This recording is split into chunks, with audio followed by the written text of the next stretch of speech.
Have you ever heard that 70% of wealthy families lose their entire fortune by the time their kids take over? Or that a staggering 90% have lost it all by the third generation? It's a wild statistic that proves one thing. Making a lot of money is not the same as creating a legacy. The world is littered with stories of fortunes won and then squandered in the blink of an eye. But then there's that small, almost secretive group of families, the old money clans like the Waltons, the DuPonts and the Rockefellers. They seem to have cracked the code. They figured out how to not just build a fortune, but to make it last for centuries, growing stronger with every new generation. They get the profound difference between being rich, which can be temporary, and being wealthy, which is meant to be permanent. So how do they do it? What are the hidden strategies and core philosophies that separate their lasting dynasties from the flash-in-the-pan fortunes of the newly rich? We're about to pull back the curtain on the 15 core strategies they use to build and protect their fortunes, from surprisingly simple daily habits to the complex financial tools only the elite can access. By the end, you won't just understand the difference between being rich and being truly wealthy. You'll have a blueprint to start building a legacy of your own. The first principle of old money is the one our culture of show it off seems to have completely forgotten. It's the simple, almost boring discipline of living well below your means. When you picture a billionaire, you probably imagine super yachts and private jets. And sure, some of that exists, but for the families whose wealth actually lasts, the reality is often shockingly modest. The number one fortune killer is lifestyle inflation. Your income grows, so your spending grows right along with it. A bigger paycheck means a bigger house, a fancier car, a more lavish vacation. This cycle creates a high-cost life that becomes a voracious beast, constantly needing to be fed. It eats up the very capital that could have been the seed for future wealth, leaving nothing left to invest, grow, and compound. The old money solution. They treat their capital as sacred.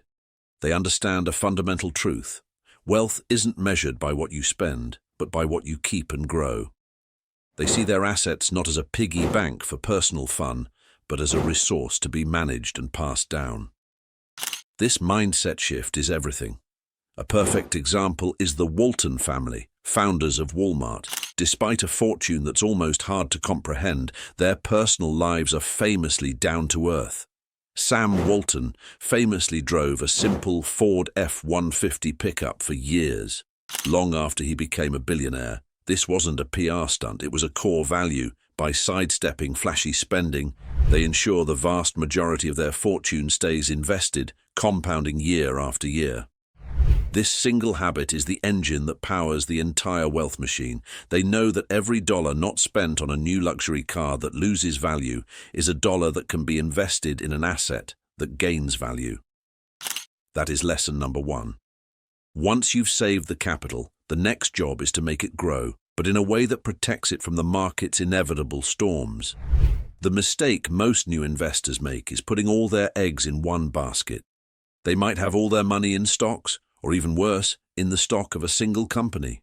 One market crash and decades of savings can vanish. The old money solution is radical diversification, and this goes way beyond the typical 60-40 stock and bond split your financial advisor talks about.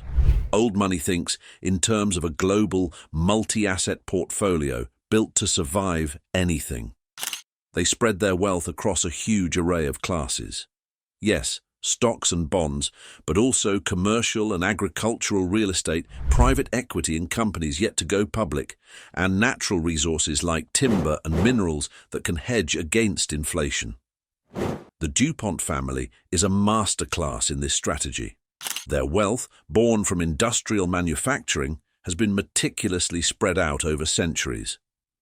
Today, their assets are a complex web of industrial holdings, huge real estate portfolios, and even cultural institutions.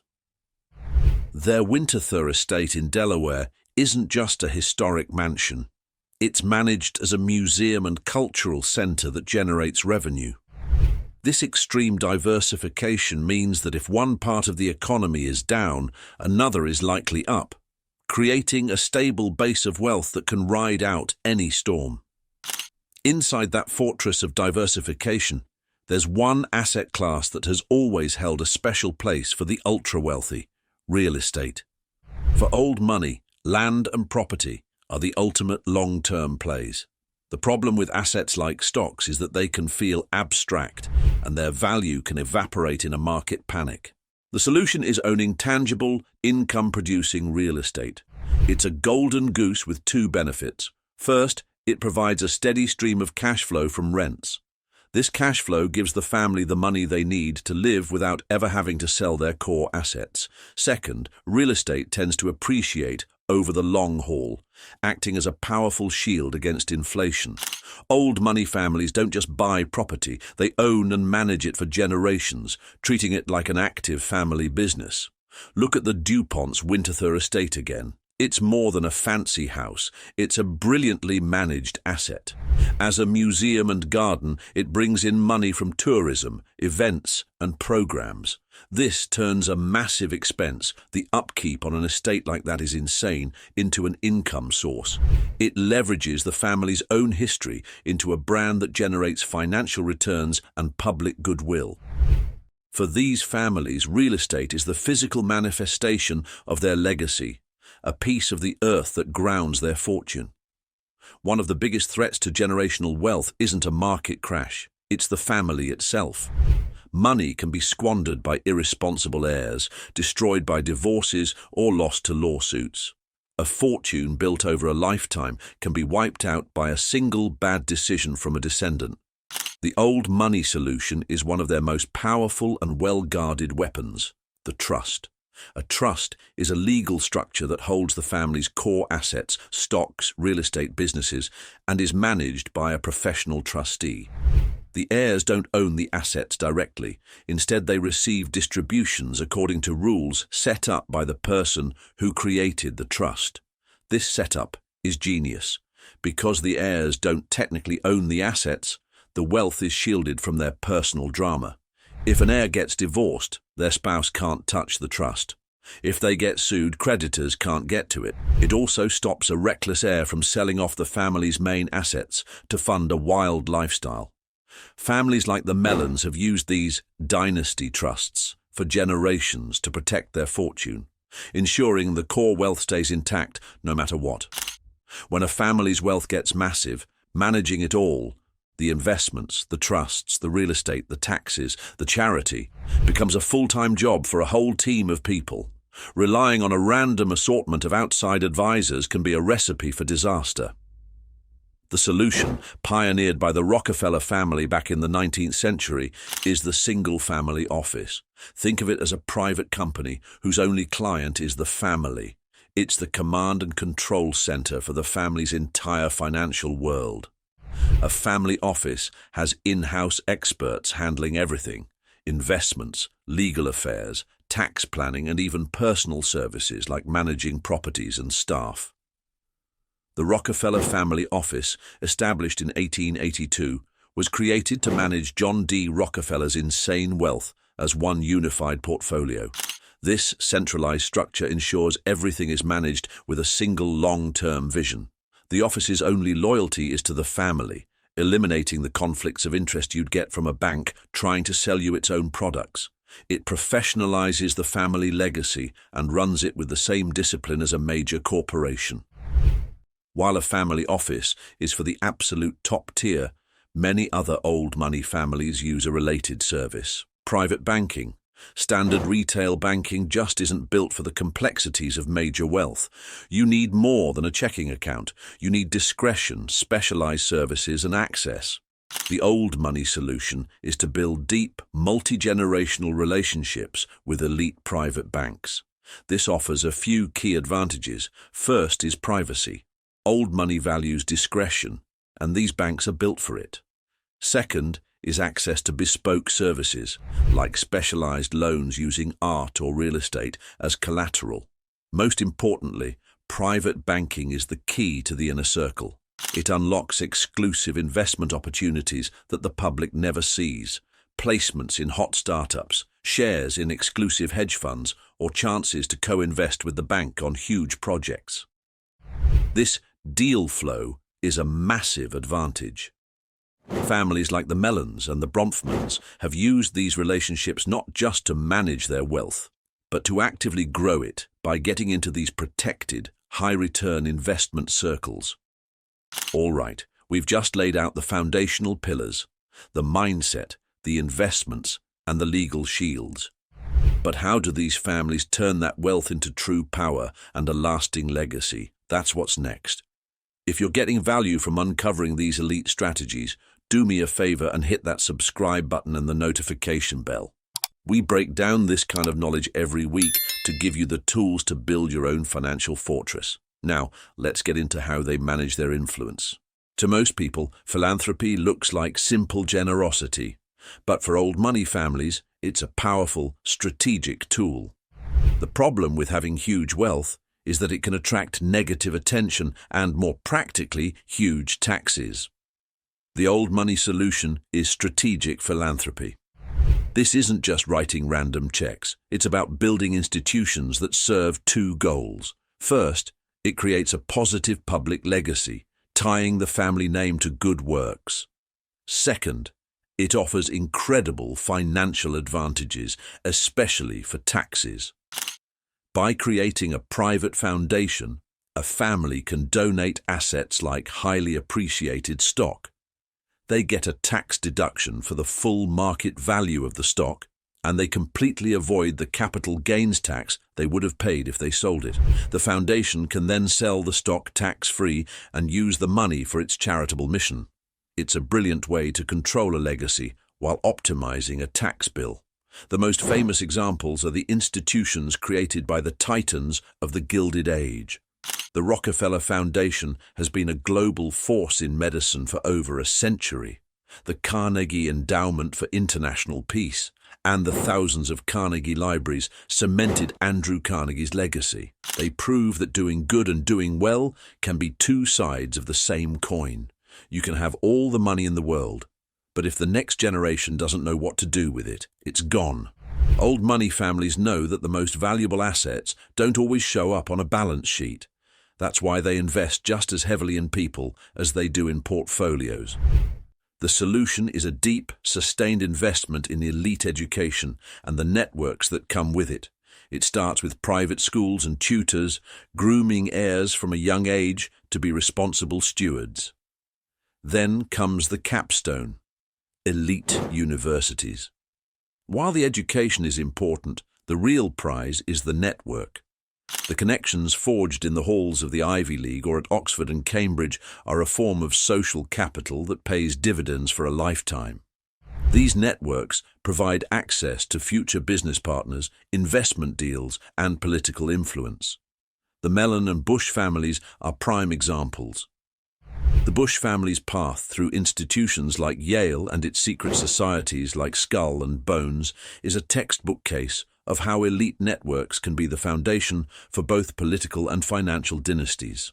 It's about securing a place within the social infrastructure of power, ensuring each generation has the tools to preserve the family's influence. Why don't you see the truly, deeply wealthy plastering their lives all over Instagram? Because their goal isn't to look rich, it's to be rich. This is the philosophy of stealth wealth. The problem with being flashy is that it attracts unwanted attention from lawsuits, from fraudsters, and from the public. The solution is to cultivate a low profile. Stealth wealth is the art of being wealthy without looking it. It's about choosing privacy over status symbols. They avoid flashy logos, opting for high-quality but anonymous brands. They drive reliable but modest cars for daily use. Their homes might be huge, but they're often hidden from view, not designed to scream, "Look at me." The core idea is that true luxury is privacy. Attention is a liability, not an asset. The Thompson family, who control the Thomson Reuters media empire, are masters of this. They're one of the wealthiest families on earth, yet they actively avoid the media spotlight. This low profile protects them from the tall poppy syndrome, where public success invites attack. By staying almost invisible, They protect their wealth and their family from the risks that come with fame. This is the big one. The moment where up to 90% of family fortunes go to die, the handover from one generation to the next. The problem is a lack of a clear plan. When the family leader passes away without one, it can trigger bitter disputes, power struggles over the family business, and chaos. Infighting can tear a family apart and destroy the very wealth they're fighting over. The old money solution is meticulous, long-term succession planning. This isn't just a will, it's a comprehensive blueprint for the dynasty's future, often developed over decades. A solid plan defines the future leadership of the family business, identifies and trains the next generation of leaders, and uses legal structures like trusts to predefine how assets will be managed.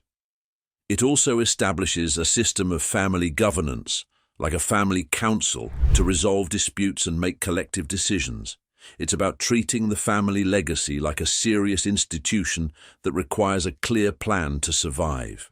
Diversification is how you play defense. But for many great fortunes, the engine of growth is owning the golden goose itself, the core family business. The problem with being just a passive investor is that you're always subject to the decisions of others. You own a tiny piece of many things, but you don't control any of them. The solution for many families is to retain control of the business that generates the bulk of their wealth. Owning a profitable company provides a powerful stream of cash flow to fund everything else. Other investments, philanthropy, and family needs. They think in decades, not quarters, and reinvest huge portions of the profits back into the business to fund growth and innovation. The Bronfman family, for instance, used the cash flow from their Seagram liquor company to strategically expand into a global media and entertainment empire. This approach provides a continuous source of new capital to fuel the dynasty's growth.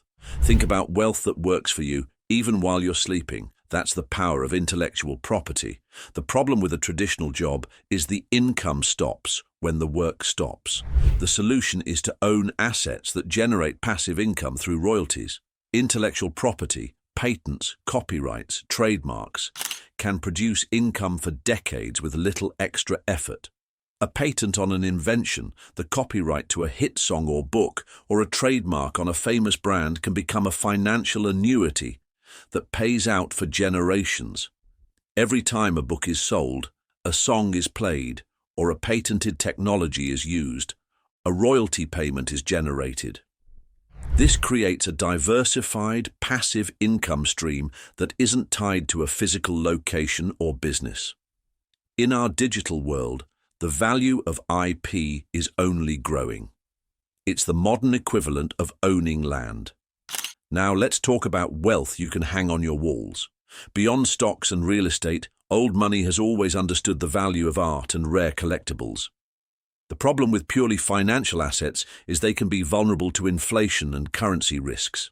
They also lack cultural power. The solution is to strategically invest in world-class art and antiques. These assets do a few things at once. First, they are a fantastic store of value. A Picasso is a one-of-a-kind object, and as global wealth grows, the demand for these finite treasures drives their prices up. Second, they can be used for savvy tax planning. Donating a piece of art to a museum can lead to a huge tax deduction. Third, the collection adds to the family's cultural legacy and social standing. The Mellon family is the perfect example. Their art collection wasn't a hobby, it was a core part of their wealth strategy. Paul Mellon's donations were key to creating the National Gallery of Art in Washington, D.C. This act didn't just provide a massive tax benefit, it forever linked the Mellon name with one of the world's great cultural institutions. It's a portable, private, and appreciating asset that doubles as a legacy-building tool. This is maybe the most controversial strategy, and it's critical to understand the difference between legal tax avoidance and illegal tax evasion. For the ultra-wealthy, the single greatest destroyer of a fortune can be taxes, especially estate taxes, which can claim 40% or more of an estate's value every time it's passed down. The solution is to use sophisticated, legal, global structures to optimize their tax bill. This often involves offshore financial centers that may offer lower tax rates or more favorable trust and privacy laws. This isn't about a suitcase full of cash. It's about using complex legal entities like offshore trusts and holding companies to legally structure assets in the most tax-efficient way possible. For example, a trust established in a jurisdiction with no estate tax can own the family's global investments, legally minimizing the tax drag and protecting the assets from the high inheritance taxes back home. It's a complex and expensive strategy, but it's a critical part of making sure the fortune is passed to the next generation, not the government. And finally, we have the master strategy that protects all the others: influence. The problem is that wealth is always vulnerable to political and social forces. New laws or shifts in public opinion can threaten a family's entire enterprise. A fortune without influence is a fortress without a moat. The old money solution is to invest a portion of their wealth in building political, social, and economic influence. It's a symbiotic relationship. Wealth buys influence, and influence protects wealth. This takes many forms: big political donations, funding think tanks to shape public debate, serving on the boards of major corporations and using their vast networks to open doors and guard their interests. Families like the Rockefellers and the Bushes have played this game for generations. They use their wealth to gain access to the highest levels of government and finance. This influence allows them to anticipate regulatory changes and help shape a business environment that is friendly to their success. It's the ultimate defensive strategy. When you have a hand in writing the rules of the game, you are far less likely to lose. This network of influence is the invisible, impenetrable moat surrounding the family fortune. So what's the real takeaway from all this? It's clear that building a dynasty is a far more complex and disciplined game than just getting rich. It starts with a mindset of frugality and thinking in terms of generations, not years. It's built on a fortress of diversification and tangible assets. It's protected by powerful legal shields like trusts and professionalized with family offices. And it's sustained by cultivating knowledge, legacy, and ultimately influence. While some of these tools, like an offshore trust or a private family office, might seem out of reach, the core principles are not. The habits of living below your means, investing for the long term, teaching your kids about money, and creating a clear plan for the future are accessible to everyone. The enduring secret of old money is that they see wealth not as a ticket to a life of luxury, but as a multi-generational project. They aren't just owners, they are stewards, and by adopting that same mindset, you can move beyond simply making money and start building a true and lasting legacy of your own.